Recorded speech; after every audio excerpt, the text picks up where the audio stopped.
Saglit lang kapatid, gusto mo turuan kitang gumawa ng bulaklak, ng arrangement. Pero bago ang lahat, gusto kong ibahagi sa'yo ang Isaiah 60 verse 22. Ang nakapaloob dito, when the time is right, I, the Lord, will make it happen.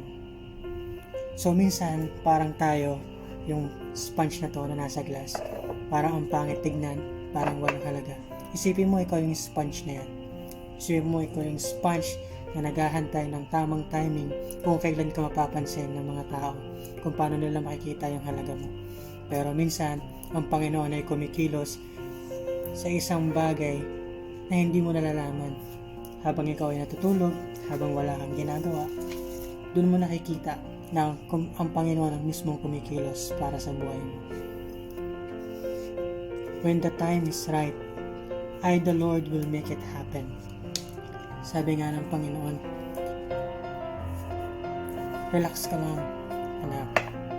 Sapagkat hindi sa lahat ng pagkakataon ay mananatiling pangit ang buhay mo. Meron lang akong magandang plano sa buhay mo na pwede ko pang gawin. Maghantay ka lang. Sabi nga niya, when the time is right, diba?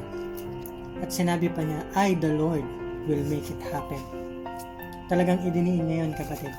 Sapagkat ikaw, bilang isang sponge na kala mong walang halaga, na naghahantay lang na may makakapansin ng halaga mo. Ang Panginoon ang siyang gumagawa ng daan upang magkaroon ka ng magagandang bulaklak sa buhay mo. May mga dadating sa buhay mo na hindi mo inaasahan. Kaya minsan, magtiwala tayo sa Panginoon sapagkat siya lang ang nakakaalam ng lahat ng bagay dito sa mundo. Minsan naiisip mo, walang halagang mabuhay sa mundong ito sapagkat marami tayong pinagdaraanan.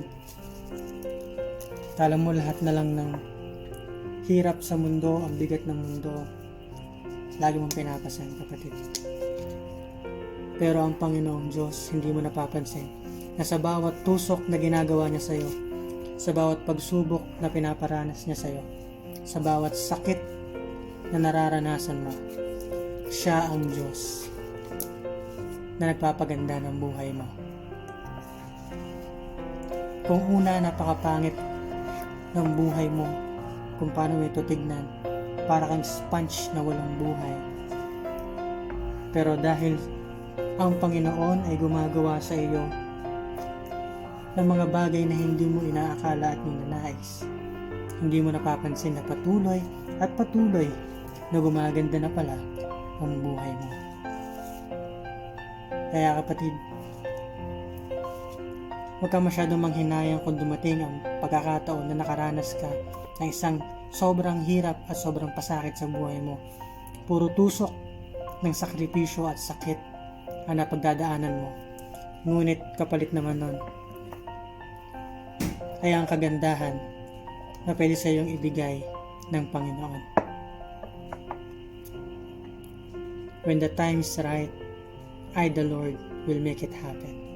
Amen.